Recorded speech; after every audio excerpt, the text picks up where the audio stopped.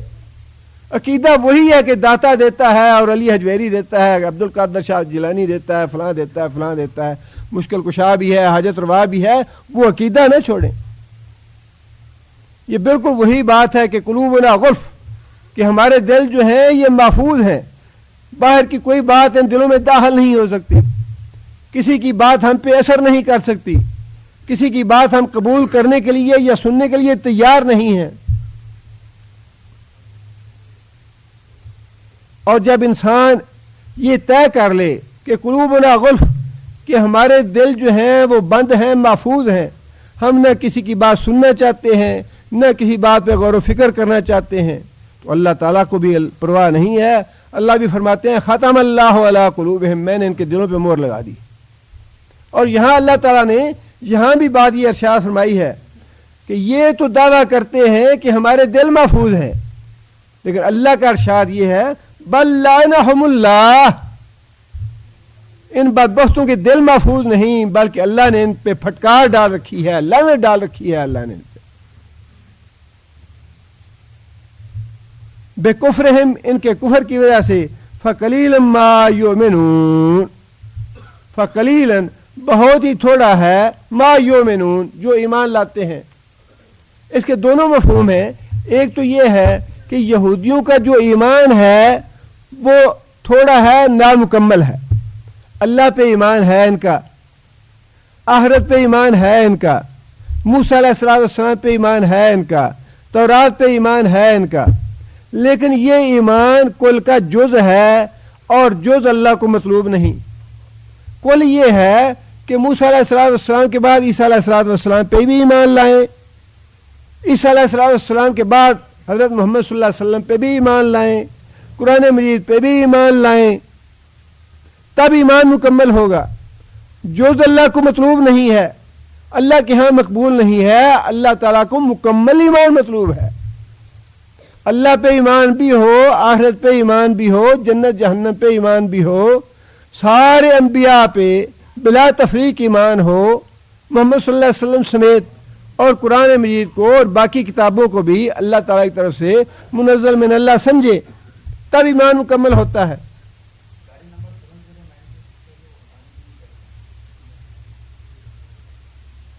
ایک تھوڑا ایمان تو یہ ہے کہ یہ ایمان نامکمل لاتے ہیں، اور دوسرا مفہوم اس کا یہ بھی ہے کہ یہودیوں میں سے ایمان لانے والے آدمیوں کی تعداد بڑی کم ہے،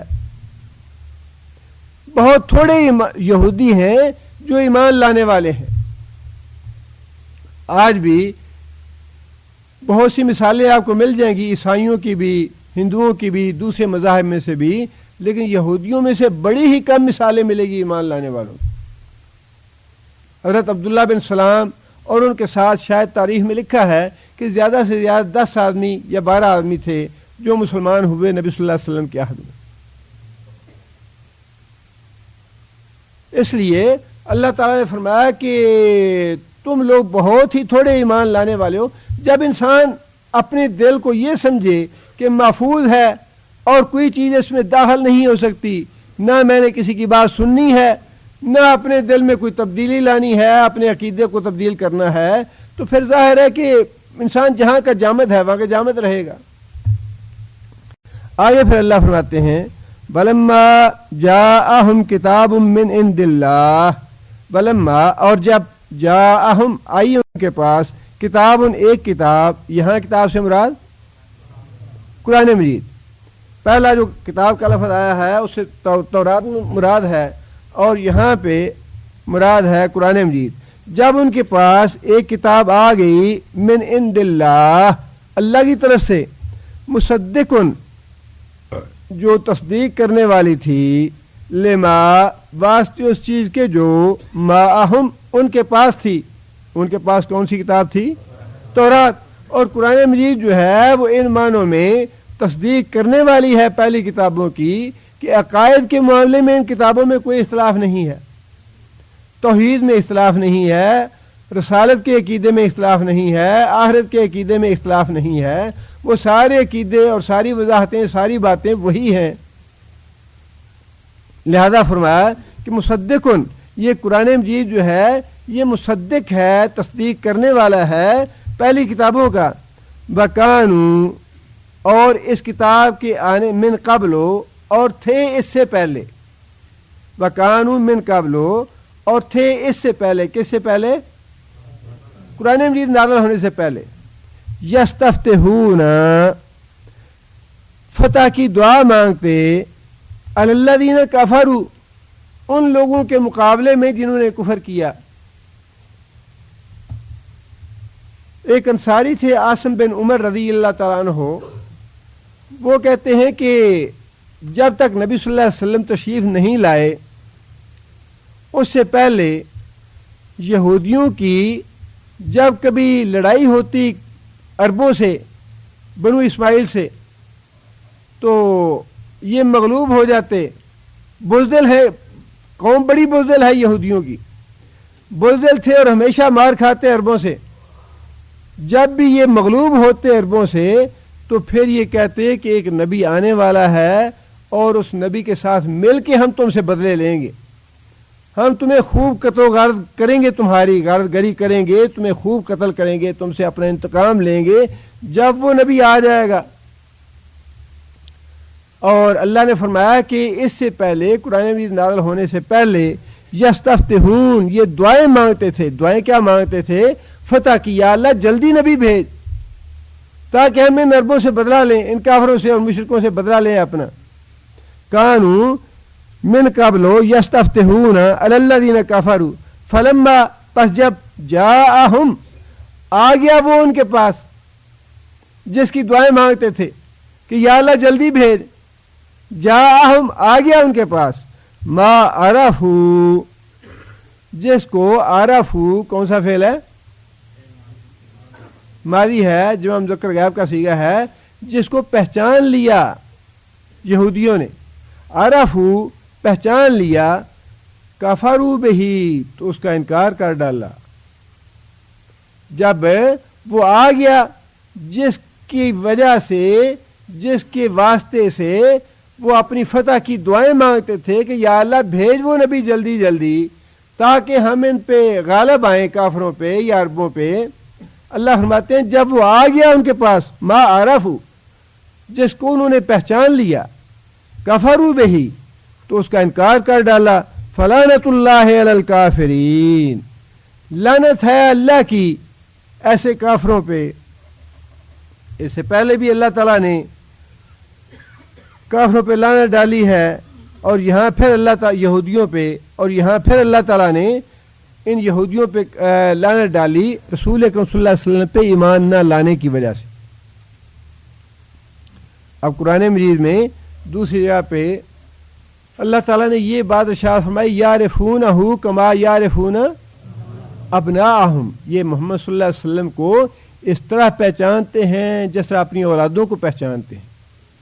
کسی کو کبھی یہ وہم نہیں ہوا یا یہ غلط فہمی نہیں ہوئی کہ یہ میرا بیٹا ہے یا یہ میری بیٹی ہے یا فلاں کی ہے، کس کی ہے۔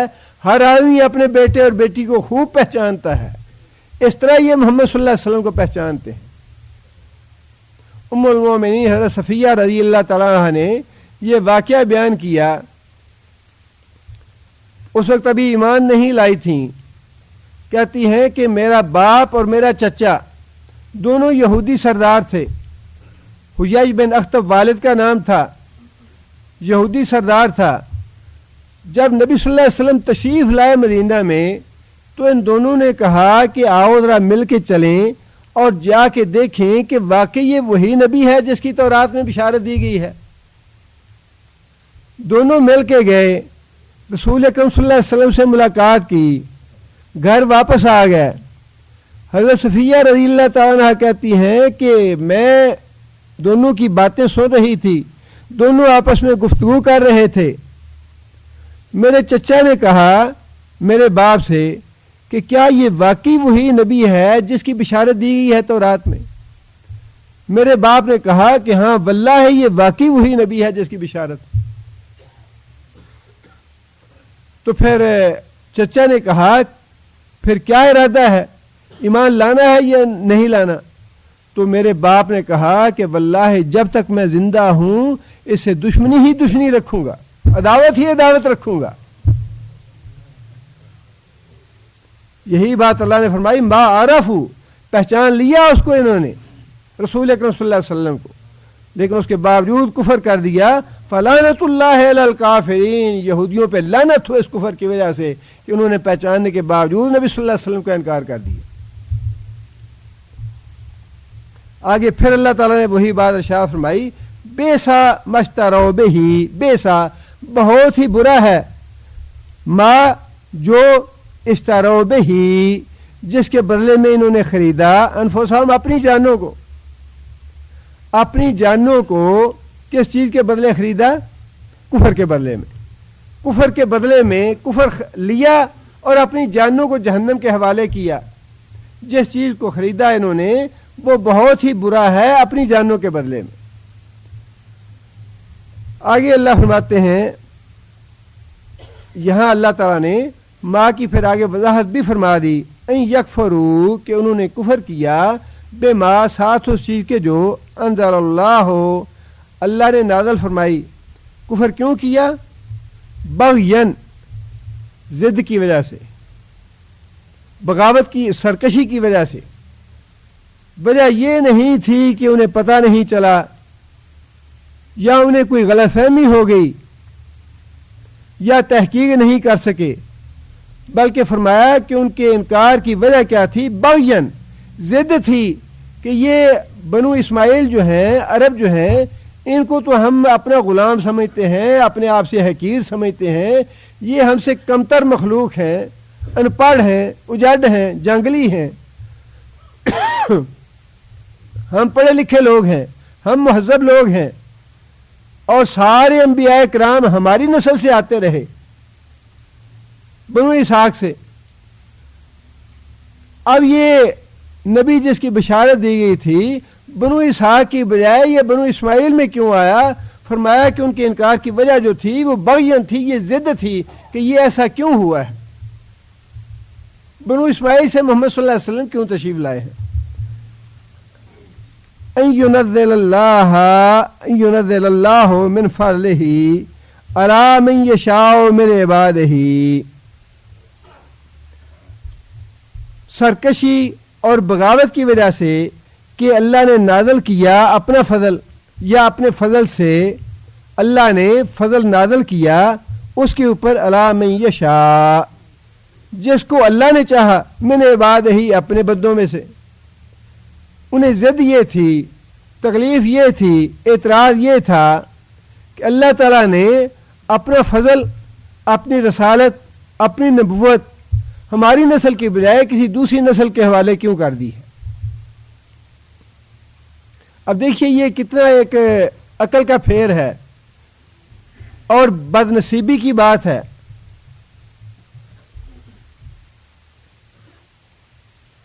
زمین و آسمان کا مالک اللہ ہے, ساری مخلوق اللہ نے پیدا کی ہے.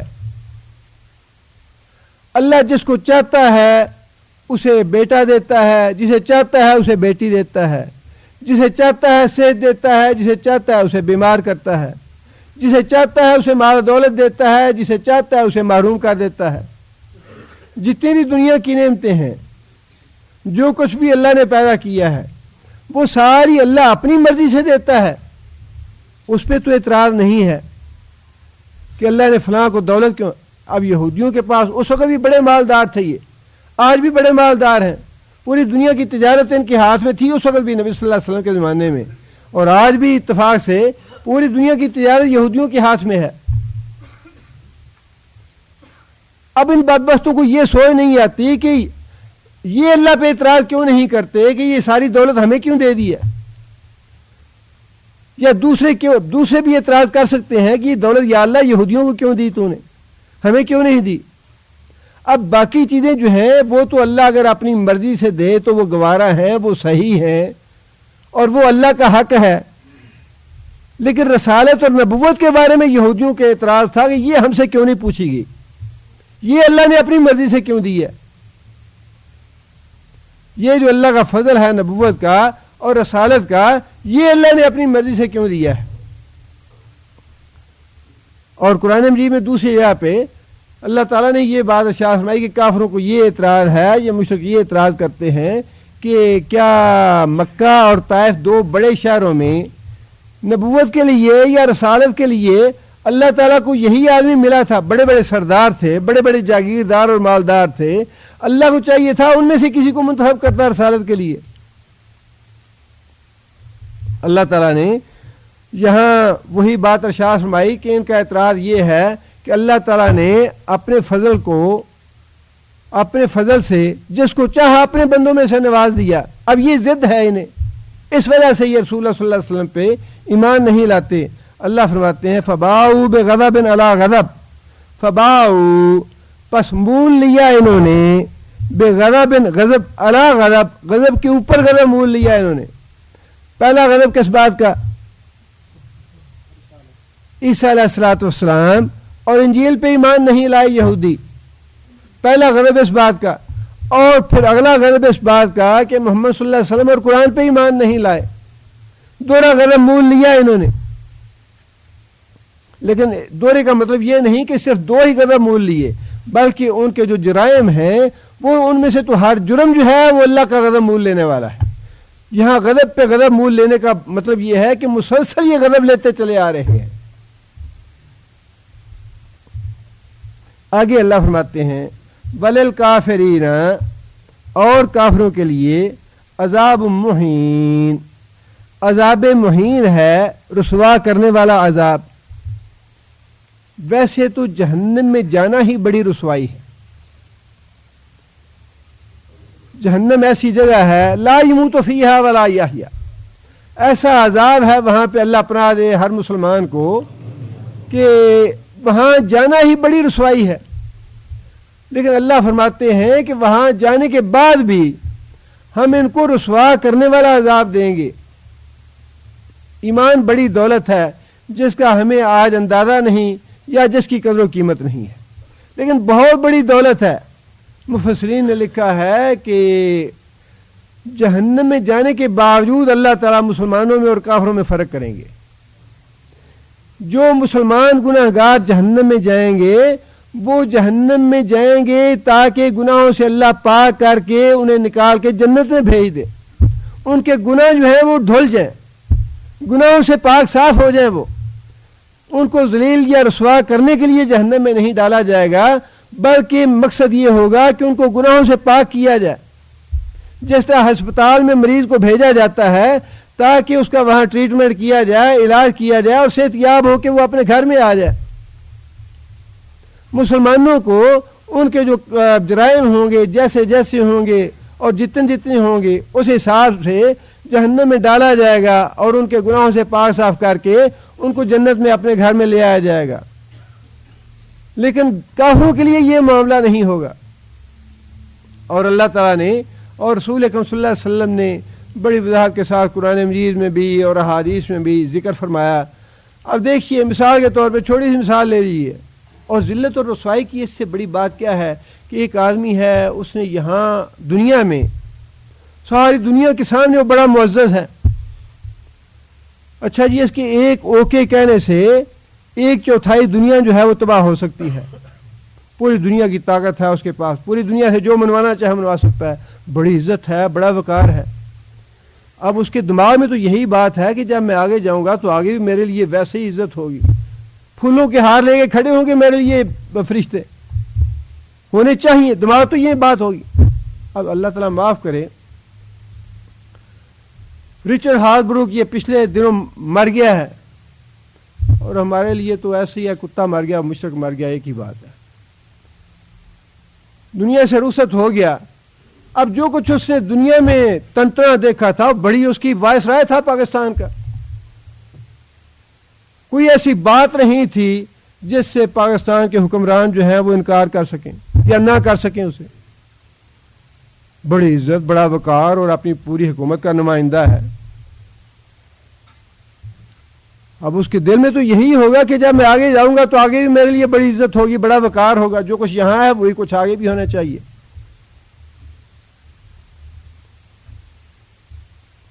لیکن جب آگے جائیں گے اور قیامت کا نقشہ جو اللہ نے بتایا ہے، جب حکم دیا جائے گا کہ ان کو گھسیٹ کے جہنم میں ڈال دو، اور فرمایا قرآن مجید میں اللہ فرماتے ہیں کہ آنکھیں بچائیں گے دوسروں کے ساتھ آنکھیں ملانے سے، اتنی ذلت اور رسوائی محسوس کریں گے جہنم میں جاتے ہوئے۔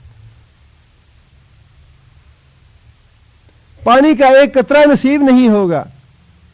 منتیں اور سماجتیں کریں گے اہل جنت سے کہ جو اللہ نے تمہیں دیا ہے پانی کا ایک قطرہ ہی دے دو ہمیں، اللہ کی دی ہوئی نعمتوں میں سے کوئی ایک چھوٹی سی نعمت دے دو ہمیں۔ جو نعمتیں لینی تھیں، کھانی تھیں، جن سے لذت اٹھانی تھی، جو عیش و عشرت کرنی تھی، وہ اس دنیا میں کر لی۔ متاع قلیل، اسی لیے اللہ نے فرمایا کہ تمہاری عمر 60 سال تھی یا 50 سال تھی، جتنا بھی تم نے عیش و عشرت کرنی تھی، جو تنترا اور جو اپنی بڑائی دکھانی تھی، کبریائی دکھانی تھی، وہ دکھا لی۔ اب تمہارے لیے ہمیشہ کے لیے ذلت اور رسوائی ہے۔ اب وہاں جہنم میں حال بروک صاحب ہوں گے اور اللہ فرمائیں گے یہ ہے سعود پہاڑ، اس کے اوپر چڑھو، بالکل سیدھا عمود۔ اللہ نبی صلی اللہ علیہ وسلم فرمایا کہ 40 سال لگیں گے سعود پہاڑ پہ چڑھتے ہوئے، فرشتے پٹائی کریں گے چڑھتے کیوں نہیں، اور جب چڑھیں گے تو پھر حکم ہوگا کہ اب نیچے اترو۔ 40 سال میں نیچے اترے گا، پھر حکم ہوگا کہ پھر چڑھو، اور ہمیشہ کے لیے یہی سزا اس میں مسلط کر دی جائے گی۔ بطر المجرمین مقرنین فی الاصفاد، قیامت کے دن تم دیکھو گے مجرموں کو کہ زنجیروں میں جکڑے ہوئے ہیں۔ پریزیڈنٹ صاحب ہیں، گورنر صاحب ہیں، وزیر صاحب ہیں، دنیا میں بڑا تنترا تھا، بڑا آرڈر چلتا تھا، باڈی گارڈ آگے بھی پیچھے بھی، ہوٹل والی گاڑیاں تھی، الارم والی گاڑیاں 40 50 آگے پیچھے، اور وہاں دیکھیں گے تو ہاتھ بندھے ہوئے ہیں زنجیروں میں۔ یہ اس سے زیادہ ذلت اور رسوائی کیا ہوگی؟ سرابیلہم من قطران وتغشی وجوہہم النار، فرمایا تار کول کے لباس پہنائے جائیں گے، زنجیروں میں جکڑے ہوئے ہوں گے، وتغشی وجوہہم النار، اور آگ جو ہے وہ ان کے منہوں پہ ماری جائے گی، آگ کی مار ماری جائے گی ان کے منہوں پہ۔ فرمایا کہ کافروں کو جہنم میں ہم بھیجیں گے انہیں ذلیل اور رسوا کرنے کے لیے، عذاب مہین دینے کے لیے۔ آگے فرمایا کہ وَإِذَا قِيلَ لَهُمْ آمِنُوا، اور جب ان سے کہا جاتا ہے آمنو، ایمان لاؤ، بما، ساتھ اس چیز کے، انزل اللہ، جو اللہ نے نازل کی، قالو، وہ کہتے ہیں نؤمنو، ہم ایمان لائیں گے، بما انزل الینا، جو نازل کیا گیا ہماری طرف، جو ہمارے اوپر نازل کیا گیا، یعنی موسیٰ علیہ السلام پہ، اس پہ ہم ایمان لائیں گے۔ وَيَكْفُرُونَ بِمَا وَرَاءَهُ، اور کفر کریں گے جو کچھ بھی اس کے علاوہ ہے۔ دیکھیے کتنی بڑی جرت، کیسی خبیث قوم تھی اور کیسی باطن قوم تھی اور کیسی باغی اور سرکش قوم تھی کہ اللہ اعلان یہ دعویٰ ہے کہ جو ہمارے اوپر اللہ نے نازل کیا اس پہ تو ایمان لائیں گے، لیکن جو اس کے علاوہ اللہ نے کسی اور پہ نازل کیا اس کا انکار کریں گے، اس کا کفر کریں گے۔ آگے پھر اللہ تعالیٰ نے ان کے ایمان کا تجزیہ کیا ہے کہ ٹھیک ہے چلو یہی بات مان لیتے ہیں، یہی بات مان لیتے ہیں کہ تم جو کچھ موسیٰ پہ نازل کیا ہے اس پہ ایمان لانے والے ہو، تمہاری یہ بات مان لیتے ہیں۔ لیکن آگے اللہ تعالیٰ نے 3-4 باتیں بتلائی ہیں کہ کیا ایمان اسی کا نام ہے جس کے تم دعوے دار ہو۔ فرمایا کہ وَهُوَ الْحَقُّ مُصَدِّقًا لِمَا مَعَهُمْ، وَهُوَ، اور وہ الحق و حق ہے، وہ سے مراد قرآن، حالانکہ وہ حق ہے۔ یہودیوں کے اس کہنے کے جواب میں کہ جو ہمارے اوپر نازل کیا گیا اس پہ ایمان لائیں گے، جو ہمارے علاوہ نازل کیا گیا اس پہ ایمان نہیں لائیں گے، وَهُوَ الْحَقُّ، حالانکہ وہ قرآن بالکل برحق ہے، قرآن سچا ہے، جس کے بارے میں تم یہ کہتے ہو کہ ہمارے علاوہ جو نازل ہوا اس پہ ایمان نہیں لائیں گے۔ مصدقاً، تصدیق کرنے والا، لما معہم، جو ان کے پاس موجود ہے۔ آگے پھر اللہ تعالیٰ نے فرمایا کل اے محمد صلی اللہ علیہ وسلم ان سے کہیے